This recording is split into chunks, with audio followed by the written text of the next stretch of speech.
A Republican lawmaker in Oklahoma has put forward a resolution allowing taxpayer funding to be used to promote Christianity.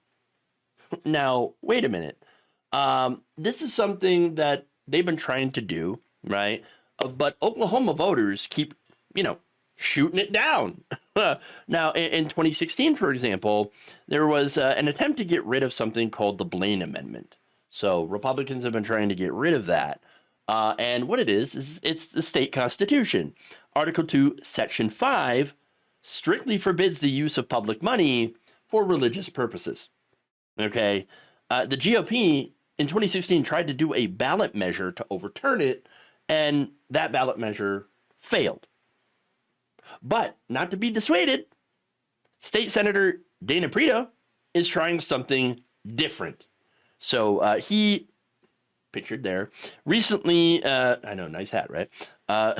Recently introduced something called Senate Joint Resolution 4, which, if passed, would ask voters to alter the Blaine Amendment just so to where taxpayer money could be used to promote indirectly religion.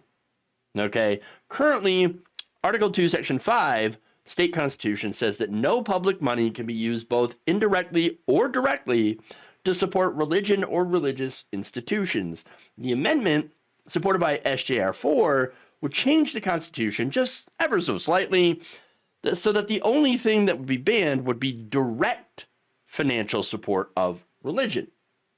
So basically, taxpayer money couldn't be handed to a church to build new church facilities, right? So that would be direct. But indirect, well, okay, so the Republican majority could pass a law, a bill that would fund Bibles for public schools. Yes, and then, those Bibles that are paid for by taxpayer money now could be used to teach Christianity to the students, but under the guise of teaching history. A Bible is a historical document. Which, look, if they could find a whole bunch of different ways to essentially change schools into religious institutions, okay, effectively. Now, it would also allow for taxpayer money to be used for the maintenance of historic buildings that are used for religious services. So, if you got an old church that needs some maintenance, well, under this bill, taxpayer money would go to fix up those churches and get them what they need for maintenance, okay? And that could be very broadly interpreted as well. The bill would also allow the state to start funding scholarships for private religious schools. So there's a lot of things that they could do because it would remove all but most, prohibitions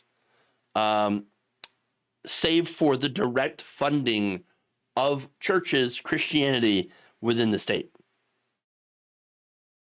That is, that's not good. And they would, of course, do so by altering the state constitution, making it much more difficult to fight against this because the Blaine Amendment has been used to uphold a ban on taxpayer-subsidized religious organizations, or basically, let's be honest, it's going to be used to benefit Christianity and only Christianity. Okay, I don't really see any of these Republicans being like, you know what, we need to fund more mosques as well. Just to be equal here, we're gonna do some religious funding and rebuild a mosque. Their heads would explode first. All right, they would probably catch on fire. But look, the Blaine Amendment, very important thing, okay?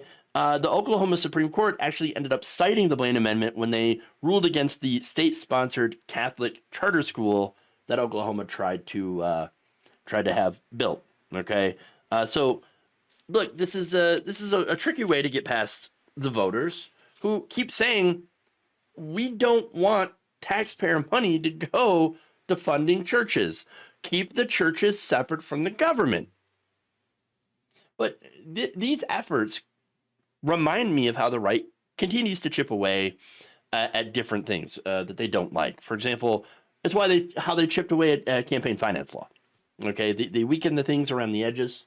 Okay, and then they managed to get like the Supreme Court to declare money to be political speech. Oh, it's just your freedom of speech, but spending money to support a candidate. I mean, that's totally fine, right? And then that led to corporations being considered people. Well, if corporations are people and money is speech, then corporations spending money in political elections is just people talking. That's all it means.